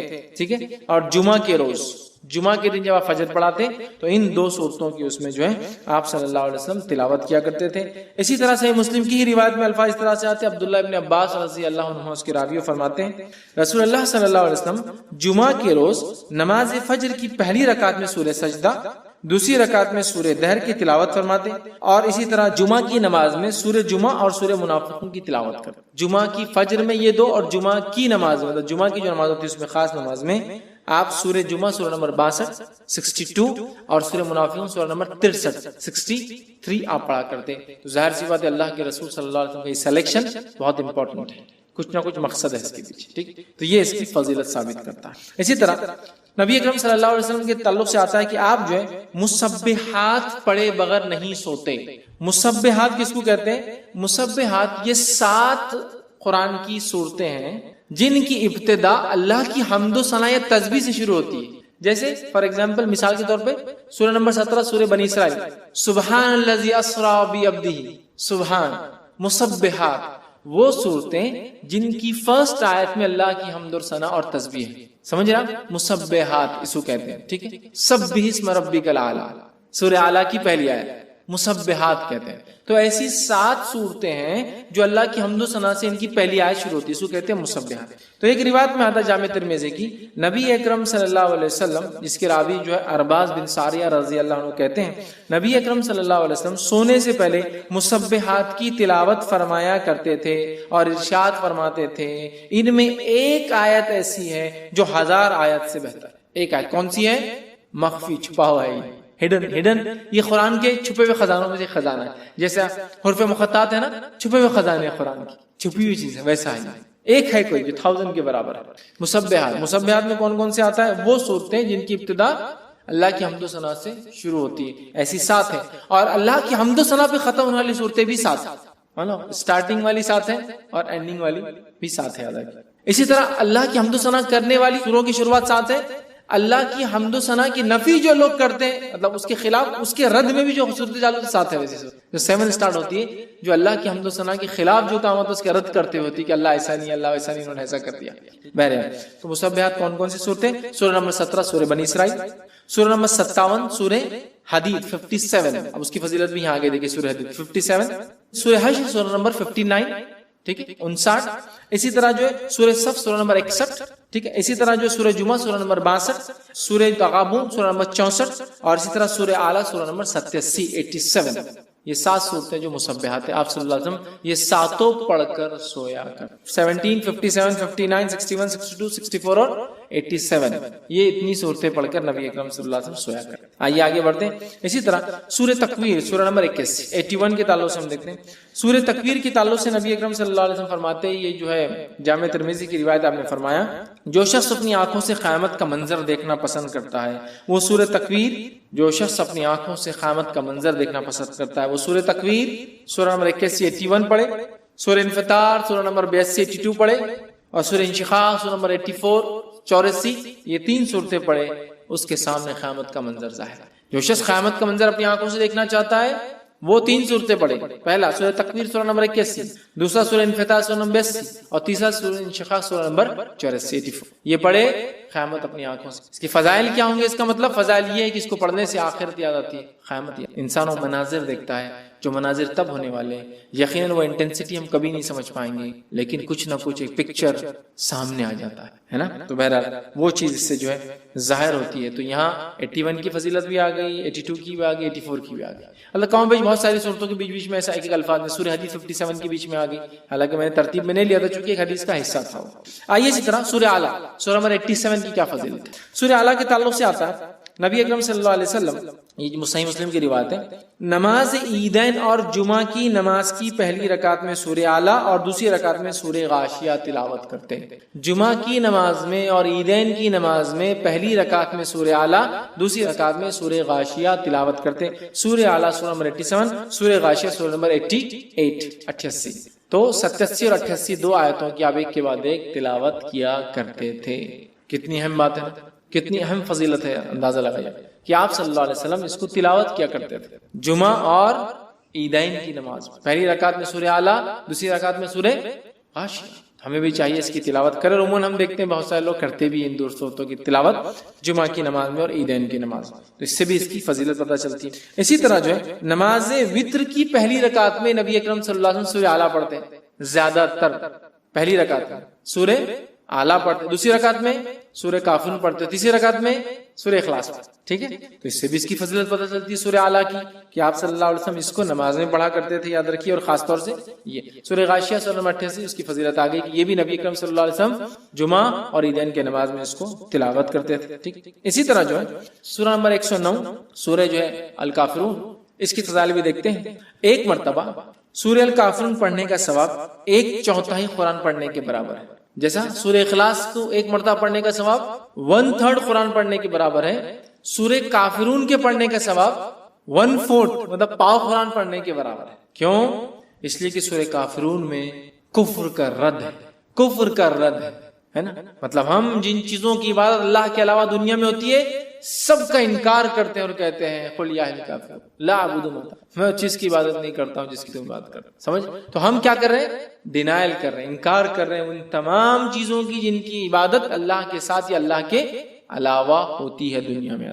تو سورۃ الکافرون کی فضیلت ہے. حدیث کے الفاظ عبداللہ ابن عباس رضی اللہ عنہ اور حدیث کے راوی جامع ترمذی کی روایت نے فرمایا کہا کہ سورہ اخلاص 1/3 قرآن کے برابر 1/3 آف دا قرآن کے برابر ہے، اور سورہ کافرون 1/4 1/4 قرآن کے برابر ہے. یاد رکھیں. تو یہاں اس کی فضیلت آتی ہے. اسی طرح جو ایک فضیلت اس کی جو آتی ہے وہ یہ ہے کہ روایت کے اندر یہ الفاظ ہے کہ نبی اکرم صلی اللہ علیہ وسلم کی خدمت میں جو ہے فروہ بن نوفل رضی اللہ عنہ حاضر ہوئے اور کہا اللہ کے رسول صلی اللہ علیہ وسلم مجھے کوئی ایسی چیز بتائیے جو میں سوتے وقت پڑھوں، سوتے وقت جو چیز میں پڑھوں. تو نبی اکرم صلی اللہ علیہ وسلم نے فرمایا قل یا اہل الکافرون پڑھو، یہ شرک سے بری کر دیتی ہے. کیا کرو؟ تم قل یا ایھا الکافرون پڑھو سونے سے پہلے، یہ تم کو شرک سے بری کر. چونکہ آپ جو چیزیں ہیں جن کی بات اللہ کے ساتھ یا اللہ کے علاوہ ہوتی ہے ان کا انکار کرتے ہیں. تو گویا ایک آدمی سورہ کافرون پڑھ کے جب سوتا ہے شرک سے برات کر کے، نفرت کا اظہار کر کے کہ میں بری ہوں جن چیزوں کی عبادت تم اللہ کے علاوہ، جن چیزوں کو تم ایسوسیٹ کرتے ہو اللہ کے ساتھ، میں ان سے بری ہو کر سو. تو ایک صحابی کو آپ نے فرمایا رات میں سوتے وقت کیا پڑھنا چاہتے ہو؟ سورۃ الکافرون پڑھ کر تم سو. اسی طرح طبرانی کی روایت میں آتا ہے کہ علی رضی اللہ عنہ فرماتے ہیں کہ دوران نماز نبی اکرم صلی اللہ علیہ وسلم کو ایک بچھو نے کاٹ لیا. آپ نماز پڑھ رہے تھے اور طبرانی کی روایت میں آپ کو ایک بچھو نے کاٹ لیا. جب آپ صلی اللہ علیہ وسلم نماز سے فارغ ہوئے تو بچھو کو آپ نے مارا اور کہا اللہ کی لعنت ہو بچھوؤں پر، یہ نبی اور غیر نبی کس کو بھی نہیں چھوڑتے. اللہ کی لعنت ہو بچھو پر، یہ ایک ایسا جانور ہے موذی، یہ نبی اور غیر نبی کسی کو نہیں چھوڑتا ہے، سب کو ڈس لیتا ہے، اس میں تمیز ہی نہیں اس کے اندر. پھر آپ صلی اللہ علیہ وسلم نے پانی اور نمک منگوایا، ٹھیک، اور دونوں کو ملا کر، پانی اور نمک کو ملا کر اس پہ ملا، زخم پر اس کو ملا، اور ساتھ میں سورہ کافرون اور معوذتین پڑھ کر دم کیا. سورہ کافرون سورہ نمبر 109 اور معوذتین سورہ نمبر 113 اور 114 پڑھ کر دم زخم پہ دم کیا، پڑھ کے پھونکا. اس نمک اور پانی، نمک اور پانی خصوصیت رکھتا ہے کہ زہر کے اثر کو کم کرے، زخم کو بھرے جو بچھو کاٹنے سے ہوا. اور پڑھنے سے یاد رکھیے جب سورہ کافرون اور سورہ فلق اور سورہ ناس پڑھ کے آپ نے دم کیا تو اثر کم ہو. ایک روایت میں آتا ہے کہ آپ نے سورہ اخلاص، سورہ فلق اور سورہ ناس پڑھی. ٹھیک ہے، تو اس میں ہم یہ کہہ سکتے چونکہ دونوں روایتیں صحیح ہیں تو ہو سکتا ہے ایک واقعے پہ آپ نے یہ پڑھا ہو یا ایک واقعے پہ آپ نے یہ پڑھا ہو، اللہ عالم جو بھی ہو. چونکہ ایک روایت میں اخلاص اور معوذتین اور ایک میں کافرون اور معوذتین کے الفاظ بہرحال آتے ہیں. ٹھیک. اسی طرح جو ہے جامع ترمذی کی روایت ہے بیت اللہ شریف کا طواف کرنے کے بعد 2 رکعت نماز سے پہلے نبی اکرم صلی اللہ علیہ وسلم پہلی رکعت میں سورہ کافرون اور دوسری میں سورہ اخلاص پڑھتے ہیں. طواف کر لیا آپ نے، پھر آپ مقام ابراہیم کے پاس جاتے ہیں جو 2 رکعت پڑھتے ہیں. تو نبی اکرم صلی اللہ علیہ وسلم کا طریقہ رہا سنت، ضروری نہیں کسی کو نہ یاد ہو تو کوئی مسئلہ نہیں، پہلی رکعت میں سورہ کافرون اور دوسری رکعت میں سورہ اخلاص آپ پڑھا کرتے تھے. ٹھیک ہے، تو اس سے بھی پتہ چلتا ہے اس کے میں. نسائی کی روایت ہے 3 وتر کی نماز میں نبی اکرم صلی اللہ علیہ وسلم پہلی رکعت میں سورہ اعلیٰ 87 سورہ نمبر، دوسری رکعت سورہ کافرون 109 109 اور تیسری رکعت سورہ اخلاص 112 نمبر کا سورہ پڑھا کرتے تھے وتر میں. 3 رکعت وتر جب آپ نماز پڑھتے تھے. آئیے آگے بڑھتے ہیں. سورہ نمبر 112 سورہ اخلاص کے فضائل. سورہ نمبر 112 سورہ اخلاص ہے اور میں سمجھتا ہوں اسے کتنے فضائل ہے اسی کوئی انتہا نہیں، اس لیے کہ اس سورت کا نام بتاتا ہے اخلاص. اخلاص کا معنی ہوتا ہے پیور، خالص، بغیر ملاوٹ کا. اخلاص نے کیا کیا؟ سورۃ الاخلاص نے رب اور رب کیا نہیں ہے اس کو فرق کر دیا، گاڈ کیا ہے اور کیا نہیں ہے اس کو ڈیفرینشیٹ کر دیا. اس لیے اخلاص صاف کر دیا، کلیئر کر دیا، پیور کر دیا، کسی بھی قسم کی ملاوٹ باقی نہ کی. رب کون ہے اور کیسا ہے. اخلاص، الاخلاص، سورۃ الاخلاص. خالص کا بولتے ہیں خالص سونا، خالص دودھ ہے نا، مطلب پیور گولڈ، پیور ملک، خالص، ساری گندگیوں سے، برائی سے، کمزوریوں سے پاک، عیب سے پاک. ٹھیک. سورۃ الاخلاص. سورۃ الاخلاص، سورہ اخلاص پڑھنے والوں سے اللہ تعالیٰ جو ہے محبت فرماتا ہے. سورہ اخلاص جو لوگ پڑھتے ہیں اللہ تعالیٰ ان سے محبت فرماتا ہے. مسلم کی روایت ہے ماں عائشہ رضی اللہ عنہا فرماتی اور کہتی ہے کہ اللہ کے رسول صلی اللہ علیہ وسلم نے ایک شخص کی قیادت میں لشکر بھیجا، مطلب ایک شخص کی قیادت میں، لیڈرشپ میں ایک بٹالین، ایک لشکر جو آپ نے بھیجا. وہ صاحب جب نماز پڑھاتے تو اپنی قرت میں سورہ اخلاص پر ختم کرتے، مطلب جب بھی نماز پڑھاتے جو ختم کرتے نماز تو اینڈنگ سورہ اخلاص، مطلب اگر ایک سورہ پڑھا تو دوسرا سورہ اخلاص آخر میں ہوتا ہی تھا. اینڈنگ سورہ اخلاص آنے کے بعد لوگوں نے کہا اللہ کے رسول صلی اللہ علیہ وسلم یہ صاحب کیا کرتے تھے ہر نماز کے اینڈ میں سورہ اخلاص ایڈ رہتا تھا ان کا ایڈیشن.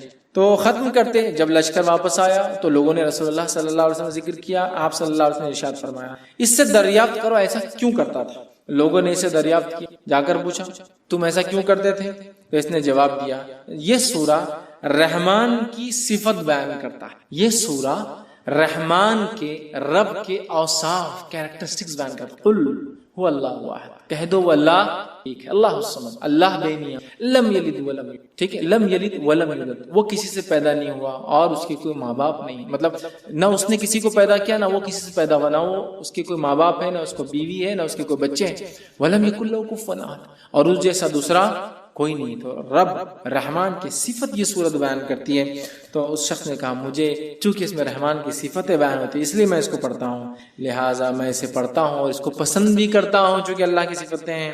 یہ سن کر رسول اللہ صلی اللہ علیہ وسلم نے فرمایا اسے جا کر بتا دو کہ اللہ تعالیٰ بھی اس سے محبت کرتا ہے, کیونکہ وہ رحمان کی صفتوں کی وجہ سے سورہ اخلاص پڑھتا ہے, اللہ تعالیٰ بھی اس سے جو ہے محبت کرتا ہے. ٹھیک ہے, اسی طرح جو ہے ایک مرتبہ سورہ اخلاص پڑھنے کا ثواب 1/3 قرآن کے پڑھنے کے برابر ہے, 1/3 قرآن پڑھنے کے برابر ہے. صحیح مسلم کی روایت 1/3 یاد رکھیے, کتنی اہم بات ہے, اس لیے کہ اس میں توحید ہے, توحید بڑی اہم بات ہے. ہم مسلمانوں کو ضرورت ہے اس توحید کو سمجھے, جس توحید کے کلمے کو جس کو ہم کہیں گے, جس توحید کے سورت کو پڑھنے کا ثواب 1/3 قرآن کے برابر ہے, اس توحید کو سمجھیں. ہم توحید کو کبھی نہیں سمجھتے, اللہ ہم پر رحم کرے, اور شرک میں ہماری زندگیاں گزری چلی. ٹھیک ہے, یہ بڑی خطرناک بات ہے, ہمیں توبہ کرنا چاہیے. تو سورہ اخلاص کی ضرور ہم تفسیر پڑھے یاد رکھیں. ٹھیک, اسی طرح سورہ اخلاص سے محبت اور اس کی کثرت سے تلاوت جنت میں جانے کا باعث ہے. اس سے محبت اور کثرت سے اس کی تلاوت جنت میں جانے کا باعث ہے. ابو ہریرہ رضی اللہ عنہ فرماتے ہیں رسول اکرم صلی اللہ علیہ وسلم کے ساتھ میں تھا, آپ صلی اللہ علیہ وسلم نے ایک آدمی کو قل واللہ احد پڑھتے ہوئے سنا, تو آپ صلی اللہ علیہ وسلم نے فرمایا اس کے لیے واجب ہو گئی. میں نے عرض کیا کیا واجب ہو گئی, تو آپ صلی اللہ علیہ وسلم نے ارشاد فرمایا جنت. سورہ اخلاص پڑھا, آپ نے فرمایا اس کے لیے واجب ہو گئی. میں نے پوچھا کیا واجب ہو گئی اس کے لیے, تو کہا جنت. تو ابو کیا لگ رہا, صرف قل واللہ احد اللہ الصمد لم یلد ولم یولد ولم یکن لہ کفوا احد, جنت میرے واجب ہو گئی. یہ کلمے کے مطابق میری پوری زندگی گزرے مجھ پر جنت, یہ کلمے کے مطابق میری پوری زندگی گزرے اور میری موت اخلاص توحید پر ہی آئے, یہ میرے لیے واجب ہے, اب جنت مجھے. تو آپ سمجھ رہے کتنی اہم بات ہے. سورہ اخلاص معمولی نہیں یاد رکھیں. اسی طرح جو 10 مرتبہ سورہ اخلاص پڑھنے والے کے لیے جنت میں ایک گھر تعمیر کر دیا جاتا ہے. اب آپ دیکھیے غور سے, یہ پہلی صورت ہے جس میں کوانٹٹی آئی ہے, کتنی بار پڑھنا ہے, باقی کسی میں بھی کوانٹٹی نہیں تھی اب تک. تو آپ جس کو بولیں گے آپ تعداد مت طے کیجیے اب صورت میں کتنا پڑھنا ہے, بس پڑھتے جائیے. یہاں کوانٹٹی ہے, اگر اس نیت سے 10 بار پڑھی جائے کہ اس سے جو ہے جنت میں گھر چاہیے, تو پھر اسی کوانٹٹی فکس ہے, 10 بار ایک ساتھ پڑھ. آئیے حدیث کے الفاظ, مسند احمد کی روایت ہے. معاذ بن انس رضی اللہ عنہ فرماتے اور کہتے ہیں رسول اللہ صلی اللہ علیہ وسلم فرمایا جس نے قل واللہ احد آخر تک 10 بار پڑھی اس کے لیے اللہ تعالیٰ جنت میں گھر تعمیر کرتے ہیں. جس نے سورہ اخلاص کو 10 بار پڑھا اللہ تعالیٰ اس کے لیے جنت میں ایک گھر تعمیر کرتے ہیں. سمجھ رہے آپ بات کو, گھر تعمیر کرتے اللہ تعالیٰ کس شخص کے لیے, جو سورہ اخلاص کو 10 بار پڑھتا ہے. تو آپ دیکھیں کتنی بڑی فضیلت ہے کہ 10 ٹائمز کا ریسیٹیشن جنت میں ایک گھر, مذاق نہیں ہے, مذاق نہیں.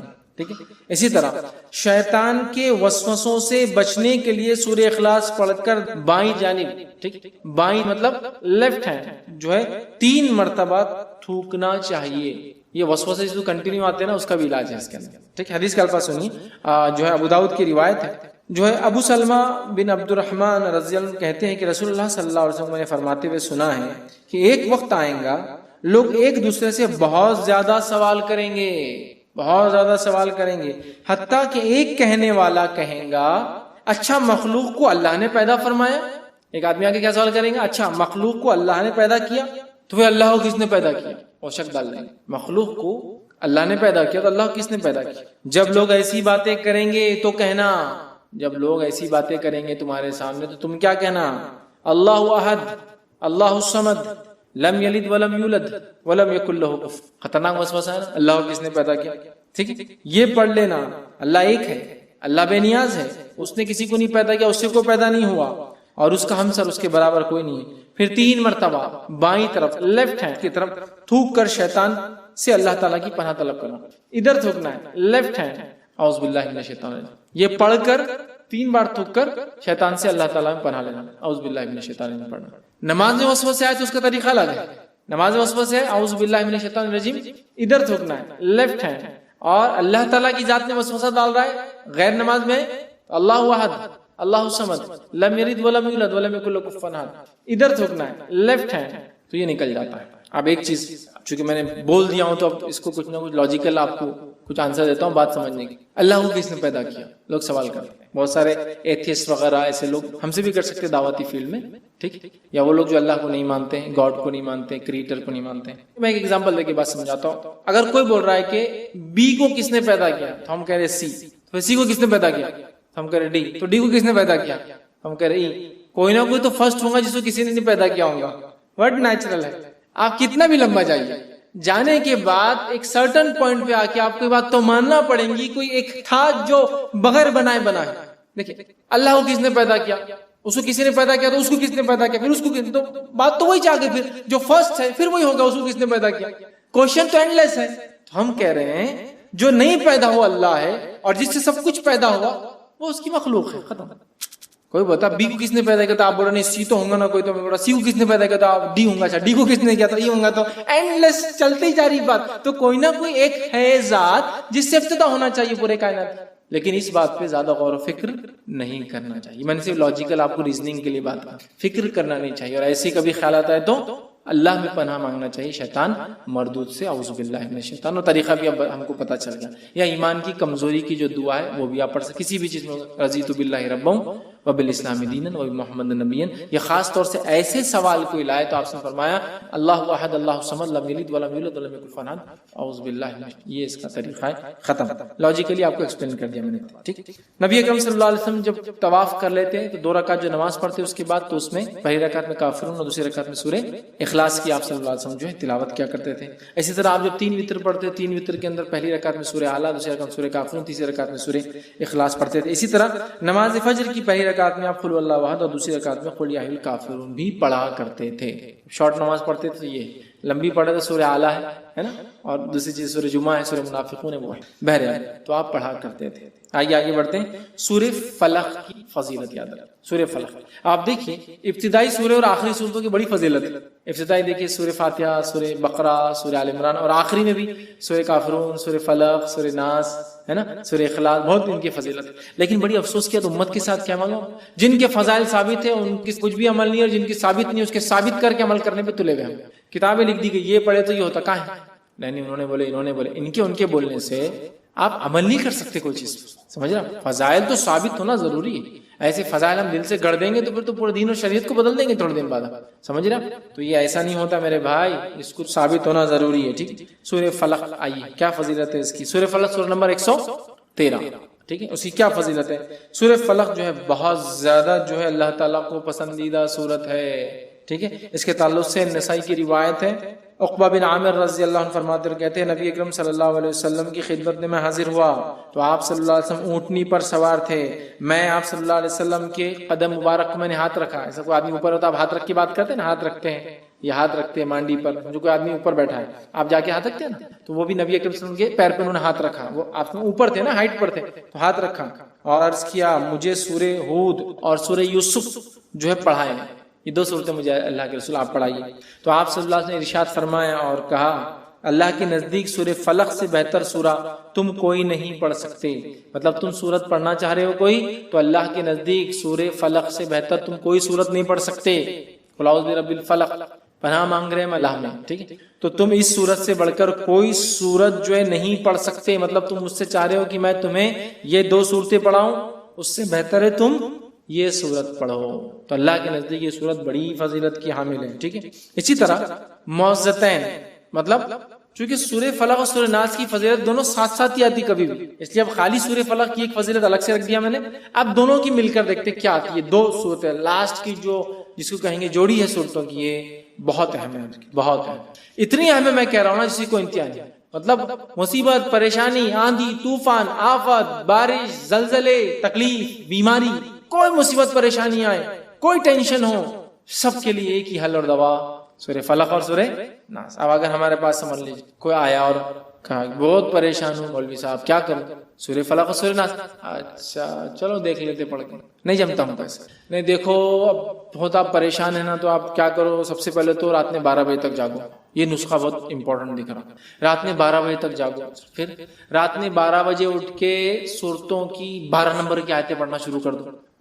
بہت اہم فضیلت. لیکن جن میں 12 آیتیں نہیں, جنہیں 12 نہیں چھوڑ دو, جس میں 12 میں پڑھتے جاؤ. پھر اس کے بعد ان کو 11 بار پڑھو, 12 نمبر کی آیت.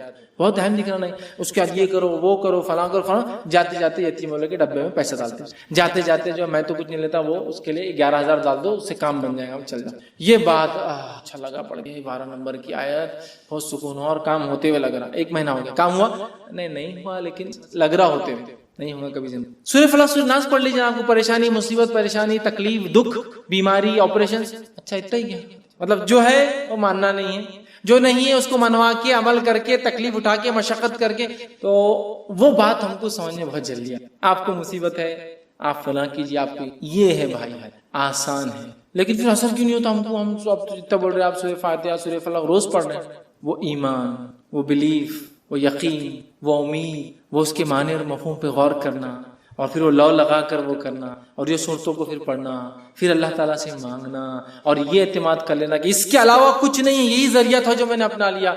اثرات آپ کو نظر آئیں. سب کر لیے, یہ بھی کر کے دیکھ لیتے ہیں, معاملہ فنش. اس لیے کہ اب قرآن اور اس کی باتیں یا اللہ کے رسول کی زبان نکلی باتیں یہ ایک دیکھ لیتے نہیں, یہی ہے اثرات. دیکھیں اثرات دیکھیں. آئیے معوذتین سورہ فلق سنت معوذتین کہتے ہیں. ٹھیک, اللہ تعالیٰ کی پناہ طلب کرنے کے لیے معوذتین سے بہتر کوئی سورہ نہیں ہے. معوذتین آفات آسمانی, آسمانی آفت کیا ہو سکتی ہے, جو بھی آسمان سے آتی ہے. آفت آسمانی مثلا طوفان, زلزلہ, سیلاب, قحط سالی, آندھی, سالہ باری, برف, اولے پڑتے ہیں وغیرہ بھی اللہ کی پناہ مہیا کراتی ہے. حدیث کا الفاظ سنیے. عقبہ بن عامر رضی اللہ عنہ فرماتے اور کہتے ہیں, یہ ابو داؤد کی روایت, آپ نے فرمایا کہ میں جو ہے جحفہ ایک جگہ کا نام ہے اور ابوا دوسری جگہ کا نام ہے, جحفہ اور ابوا کے درمیان ہم رسول اللہ صلی اللہ علیہ وسلم کے ساتھ جا رہے تھے. اچانک ہمیں آندھی اور شدید تاریکی نے آ لے گئی. آندھی, آپ نے کبھی سینڈ اسٹارم دیکھا ہے؟ ایسا اندھیرا ہوتا ہے کہ رات کا اندھیرا بھی پھیکا پڑتا ہے اس کے ساتھ. تو وہ آندھی آئی اور اندھیرا تاریکی. تو فرماتے آندھی اور شدید تاریکی نے آ لیا. رسول اکرم صلی اللہ علیہ وسلم نے معوذتین کے ساتھ اللہ کی پناہ مانگنا شروع کر دیا. آندھی ہے, معوذتین, قل اعوذ برب الفلق, قل اعوذ برب الناس, آپ نے پڑھنا شروع کر دیا اور فرمایا اے عقبہ ان 2 صورتوں کے ذریعے اللہ کی پناہ مانگو. کسی پناہ مانگنے والے کے لیے ان سے بہتر کوئی صورت نہیں ہے. کسی پناہ مانگنے والوں کے لیے اس سے بہتر کچھ نہیں ہے. آندھی طوفان مصیبت بیماری پریشانی کچھ بھی, دکھ درد ٹینشن ڈپریشن, قل اعوذ برب ملک الہ, مطلب سورہ فلق اور سورہ ناس کی آپ تلاوت کیجیے. قل اعوذ برب الفلق من شر ما خلق. ان دونوں صورتوں میں تمام چیزوں سے آپ سبحان اللہ, تمام چیزیں. ٹھیک, اسی طرح جو ایک روایت میں آتا ہے رسول اکرم صلی اللہ علیہ وسلم سونے سے پہلے اور جاگنے کے بعد معوذتین کو پڑھا کر, سونے سے پہلے جاگنے کے بعد, سمجھے. لیکن یہ ہم کو جانتے آتے ہیں, سونے سے آپ جاگنے رہتے ہیں, سونے کے بعد یاد نہیں. ہاں دوا کھاؤ والا ڈاکٹر تو سونے سے پہلے جاگنے کے بعد اٹھتے ہی سوتے تھے لے کے گولی لے کے سو رہے, اٹھتے ہی کہ ڈاکٹر نے بولا اس سے فائدہ ہے, ٹھیک ہے لینا چاہیے. اگر جسم کو کوئی دوا سے فائدہ ہے تو لیجیے. سوال یہ ہے روحانی غذا کب گین کریں گے؟ سونے سے پہلے پڑھتے اور اٹھتے ہی آپ پڑھتے. الفاظ سنیے ذرا. نسائی کی روایت ہے عقبہ بن عامر, اور معوذتین کی روایتیں جتنی ہیں تقریباً میں راوی عقبہ بن عامر رضی اللہ عنہ ہیں. مختلف دور میں انہوں نے روایت کیا, مختلف, کبھی وہاں وہاں مقام پہ کر رہے ہیں بیچ میں, تو کبھی مسجد میں کر رہے ہیں, کبھی مسجد کے باہر, کبھی آپ گھر میں. انہوں نے کیا, لیکن اکثر روایتیں نہیں سی. عقبہ بن عامر رضی اللہ عنہ کہتے اور فرماتے رسول اللہ صلی اللہ علیہ وسلم فرمایا, کیا میں تجھے 2 ایسی صورتیں نہ سکھاؤں جو سب صورتوں سے بہتر ہیں جنہیں لوگ پڑھتے ہیں؟ پھر آپ صلی اللہ علیہ وسلم نے مجھے قل اعوذ برب الفلق قل اعوذ برب الناس پڑھائی. اتنے میں نماز کھڑی ہو گئی. آپ صلی اللہ علیہ وسلم آگے بڑھے, نماز پڑھائی جن میں آپ صلی اللہ علیہ وسلم یہی 2 صورتیں قل اعوذ برب الفلق قل اعوذ برب الناس پڑھی. پھر آپ صلی اللہ علیہ وسلم میرے پاس سے گزرے تو فرمایا اے عقبہ ان صورتوں کی اہمیت سمجھ پائے ہو یا نہیں؟ پھر آپ صلی اللہ علیہ وسلم نے فرمایا جب بھی سونے لگو تو یہ دونوں صورتیں پڑھو, اور جب جاگو تب بھی یہ دونوں صورتیں پڑھ لیا کرو. اہمیت سمجھائی, کہا کہ اس سے بہتر سورت جو لوگ پڑھتے ہیں اس سے بہتر کچھ بھی نہیں ہے. نماز بھی پڑھائی تو یہی 2 صورتیں پڑھائی. پھر کہا عقبہ سمجھے ہو کیا نہیں اس کی اہمیت کیا ہے ان 2 صورتوں کی؟ جب بھی سویا کرو تو یہی پڑھ کے سویا کرو اور جب بھی جاگا کرو تو یہی پڑھ کے جاگا. کتنی فضیلت سبحان اللہ. آئیے تیسری، رسول اللہ صلی اللہ علیہ وسلم نے ہر نماز کے بعد معوذتین پڑھنے کا حکم دیا ہے نا. نسائی کی روایت، نبی اکرم صلی اللہ علیہ وسلم جب نماز پڑھتے کئی چیزیں پڑھتے، ان میں سورہ فلق اور سورہ ناس بھی شامل ہیں. اس کی جو فضائل پتہ چلتے اس میں سے ایک فضیلت یہ ہے، انسانوں کی نظر بد، جنوں کی نظر مطلب جنوں کی نظر بد، شیاطین کا اثر مثلا جادو یا جنوں کا سایہ آصف جس کو کہتے ہیں، وسوسے، حسد، شیطانی خیالات وغیرہ سب سے بچنے کا حل معوذتین. شیطانی خیالات، وسوسے، برے خیالات، جادو، جن، اثرات، یہ وہ، نظر بد، کچھ بھی ہے سب کا علاج یہ. ابو سعید رضی اللہ عنہ کہتے ہیں رسول اللہ صلی اللہ علیہ وسلم جنات اور انسان کی نظر بد سے بچنے کے لیے اللہ تعالیٰ کی پناہ طلب کرنے کے لیے مختلف دعائیں پڑھا کرتے تھے. لیکن جب معوذتین سورہ فلق اور سورہ نازل ہوئی آپ صلی اللہ علیہ وسلم باقی دعائیں چھوڑ دی اور آپ صرف یہ 2 پڑھتے تھے. ایک روایت میں تھا آپ صلی اللہ علیہ وسلم اپنے نواسوں پہ نظر بد سے بچنے کے لیے دعائیں پڑھتے تھے مختلف. سورہ فلق اور سورہ ناس نازل ہونے کے بعد آپ نے وہ دعائیں چھوڑ کر یہ پڑھنا شروع کر دی. دم کرنے، بچوں کو چھوٹے نظر بد لگتی نا دم کرتے، ہم پتہ نہیں کیا جھاڑو اور کیا انڈے اور کیا نمک، کیا مرچی، بھلاوے، لیمبو اس سے اتارتے. آپ صلی اللہ علیہ وسلم فلق اور ناس پڑھا، تھوک تھوکی لگا دی، دم کیا، اس میں تھوک اڑتا ہے ختم. اب بہت سارے لوگ ارے تھوک ایسا بولتے ہیں نا. آپ کو پتا ہے بہت ساری دوائیں کیسی بنتی ہے، کن چیزوں سے بنتی ہے. جو دکھتا نہیں وہ ہم سب کھانے کو تیار ہے، جو دکھتا ہے اس کے بارے میں ہم کو بہت برا لگتا ہے. اور کیا لعاب، تھوک گندی چیز ہے. لعاب ناپاک نہیں ہوتا تو پھر نماز میں نکل جائے تو ہماری نماز وضو ٹوٹ جانا چاہیے تھا. ناپاک چیز تھوڑی ہے نا. ہوتا ہے نا بہت سارے لوگ تھوک اڑ گیا تو ایسا لڑتے کہ ویسا اس کی عزت چلے گی زندگی بھر کے لیے. کوئی ایسڈ اڑا دیا اس نے سلفیورک ہے نا کہ اس کا آنکھ جل گیا جسم ہو، اتنا غصہ کر اڑ گیا یار سوری چلو معاف کر دو یار ایک دوسرے کو. سامنے والا ہی معافی مانگ لے، پوچھ بھی دے گا ضرورت پڑے تو نہیں بھائی صاحب غلطی ہوئی، بٹ وہ ناپاک نہیں جس سے آپ کا جسم ناپاک ہو گیا یا آپ کو غسل لینے کی ضرورت ہے یا آپ کو جا کے وضو، یہ اتنا کوئی سیریس کیس نہیں. ہو جاتا ہے، سمجھ رہے بات کو. ہوتا ہے نا کوئی آدمی نے پانی پی لیا تو میں اس کا منہ کا نہیں پیتا، جو منہ سے کیا تھوکی ہے نا، ناپاک چیز نہیں، سمجھنے کی ضرورت ہے. بہرحال تو تھوک دم کرتے یاد رکھیے ٹھیک. تو نظر سے بچنے کے لیے پہلے بہت ساری پڑھتے، لیکن جب یہ 2 صورتیں نازل ہو گئی تو آپ نے وہ دعائیں چھوڑ دی. اسی طرح رسول اللہ صلی اللہ علیہ وسلم جادو کیا گیا تو جبرائیل علیہ السلام نے آپ کو معوذتین پڑھنے کی ہدایت دی، جسے پڑھنے کے بعد رسول اکرم صلی اللہ علیہ وسلم مکمل اثر اور شفا ہوئی.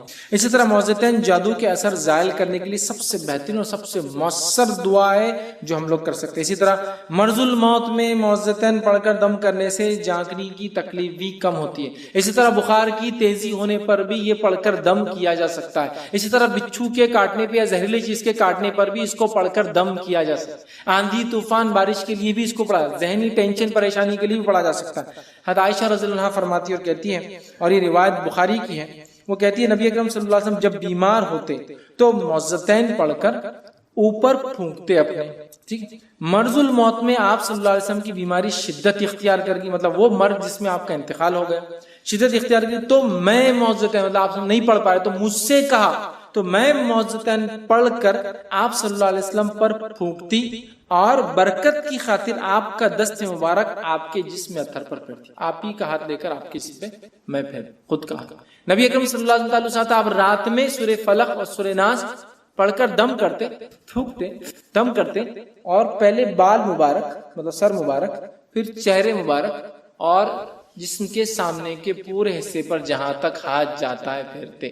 سونے سے پڑھ لیا سورہ فلق، سر، چہرہ اور جسم کا جہاں تک ہاتھ جاتا وہاں ملا کر. ٹھیک ہے، آپ کا خود کا ملا. اسی طرح جو ہے معوذتین فضیلت اور اجر و ثواب کے اعتبار سے اپنی مثال آپ ہے، ان کا کوئی مثال ایگزامپل ان کے برابر نہیں ہے. یہ روایت جو ہے مسلم کی ہے. عقبہ بن عامر رضی اللہ عنہ اس کے راوی فرماتے ہیں، کہتے ہیں رسول اللہ صلی اللہ علیہ وسلم فرمایا تم نے غور کیا آج کی رات مجھ پر ایسی آیت نازل ہوئی ہے کہ اس سے پہلے کبھی ایسی آیت نہیں دیکھی گئی ہے، اور وہ قل اعوذ برب الفلق اور قل اعوذ بالناس. یونیک ہے، اس کی مثال کوئی دوسری سبسٹیوٹ نہیں ہے. اپنا لیجیے، ان کو عادت بنا ٹھیک، اور اس کو ایمان کے ساتھ پختہ یقین کے ساتھ پڑھی کہ اس میں اثر ہے. وہ چلتا ہے بولے تو کچھ اثر نہیں. یہی ہے. اور اس کے ساتھ دنیاوی سارے ذرائع استعمال کیجیے. اسلام نہیں روکتا. آپ صلی اللہ علیہ وسلم بچھو نے کاٹا, آپ نے پانی اور نمک منگایا, پانی میں نمک ملا کے زخم پر ملنا شروع کیا, سورہ فلق, سورہ ناس, سورہ کافرون یا سورہ اخلاص پڑھ کے دم کیا. دنیاوی ریمیڈی بھی چالو ہے اور اللہ تعالیٰ کی طرف سے دی گئی جو جس میں جسمانی بھی شفا ہے اور روحانی بھی ہے وہ بھی چالو. اسلام نہیں روکتا اس سے. ٹھیک, بیماری ہے انجیکشن لیجئے, گولی لیجئے, دوا لیجئے, اور ساتھ میں سورہ فلق سورہ ناس بھی چالو. اور ایمان کے ساتھ پختہ کہ یہ چیز اثر دکھا, اور یہ چیز اثر دیں گی باقی تمام چیزیں. اللہ کی کلام کی خصوصیت یہ ہے. اب آئیے آخر بس ختم کرتے ہیں بات کو. سورہ اخلاص, سورہ فلق اور سورہ ناس, یہ تینوں کی جوڑی کی بڑی فضیلت ہے, وہ بھی رکھ دیتا ہوں. پہلے سورہ اخلاص الگ دیکھ لیا, سورہ فلق الگ دیکھ لیا, پھر سورہ فلق اور سورہ ناس چونکہ ایک ساتھ آتے ہیں وہ دیکھ لی. اب یہ تینوں کو دیکھ لیتے ہیں, ان تینوں کی کیا فائدہ ہے, اور بات کو ختم کرتے ہیں. ٹھیک, ایک ساتھ پڑھنے کی فضائل کیا ہے. آپ صلی اللہ علیہ وسلم فرمایا توریت, زبور اور انجیل حتیٰ کہ قرآن مجید میں بھی کوئی سورت سورہ اخلاص, سورہ فلق اور سورہ ناس جیسی فضائل نہیں رکھتی. توریت, انجیل, زبور میں تو تھی ہی نہیں یہ تینوں بھی, اور اس جیسی فضیلت والی کوئی سورت قرآن میں بھی نہیں ہے. ان کا کوئی برابر ہم پلہ نہیں. اس طرح آپ نے فرمایا صحابہ کو روزانہ رات سوتے وقت سورہ اخلاص, سورہ فلق اور سورہ ناس پڑھنے کی تاکید کی. آئیے حدیث کے الفاظ اس طرح سے, یہ مسند احمد کی روایت ہے. عقبہ بن عامر رضی اللہ عنہ فرماتے اور کہتے ہیں نبی اکرم صلی اللہ علیہ وسلم سے ملا تو آپ صلی اللہ علیہ وسلم فرمایا, اے عقبہ, جو قطع رحمی کرے اس سے تو صلہ رحمی کر, جو تجھے محروم رکھے تو اسے عطا کر, جو تجھ پر ظلم کرے تو اسے معاف کر دے. عقبہ بن عامر رضی اللہ عنہ کہتے ہیں میں دوبارہ آپ صلی اللہ علیہ وسلم خدمت میں حاضر ہوا تو آپ صلی اللہ علیہ وسلم فرمایا, عقبہ اپنی زبان کو روک, اپنے گناہوں پر آنسو بہا, اپنے گھر میں بیٹھا رہے. عقبہ بن عامر رضی اللہ عنہ کہتے ہیں میں پھر آپ صلی اللہ علیہ وسلم کی خدمت میں حاضر ہوا. آپ صلی اللہ علیہ وسلم فرمایا, اے عقبہ, کیا میں تجھے ایسی صورت نہ سکھاؤں کہ اس جیسی صورت نہ توریت, نہ انجیل, نہ زبور میں جو ہے نازل ہوئی, اور نہ ہی قرآن میں ہوئی. سن, تجھ پر کوئی ایسی رات نہ گزرنے پائے جس میں تو 3 صورتیں نہ پڑھے. کوئی رات ایسی نہیں گزرنا جس میں یہ 3 صورتیں تو نے نہ پڑھی ہو. کون کون سی؟ قل هو اللہ احد, قل اعوذ برب الفلق, قل اعوذ برب الناس. اسی طرح آپ صلی اللہ علیہ وسلم فرماتے ہیں, ابو داؤد کی روایت ہے, جو ہے حضرت خبیب رضی اللہ عنہ کے راوی, وہ کہتے ہیں کہ شدید بارش اور تاریکی کی رات میں ہم رسول اللہ صلی اللہ علیہ وسلم کو تلاش کرنے لگے تاکہ وہ ہمیں نماز پڑھائے. عشاء کی نماز شاید نہیں پڑھے تھے, نکلے ڈھونڈے. ہم نے آپ صلی اللہ علیہ وسلم تلاش کر لیا, آپ صلی اللہ علیہ وسلم نے دریافت فرمایا, اور تلاش کر لیا ہم نے کسی جگہ مل گیا آپ صلی اللہ علیہ وسلم. دریافت فرمایا کیا تم نے نماز پڑھ لی؟ آپ صلی اللہ علیہ وسلم ہم سے پوچھا. جب میں نے جواب نہ دیا تب آپ صلی اللہ علیہ وسلم فرمایا کہو. میں نے پھر بھی کچھ جواب نہیں دیا. پھر آپ سے پوچھا, وہ کہتے میں نے کچھ بھی نہیں جواب دیا. تیسری بار جب کہا آپ صلی اللہ علیہ وسلم تو میں نے عرض کیا اے اللہ کے رسول صلی اللہ علیہ وسلم نہیں.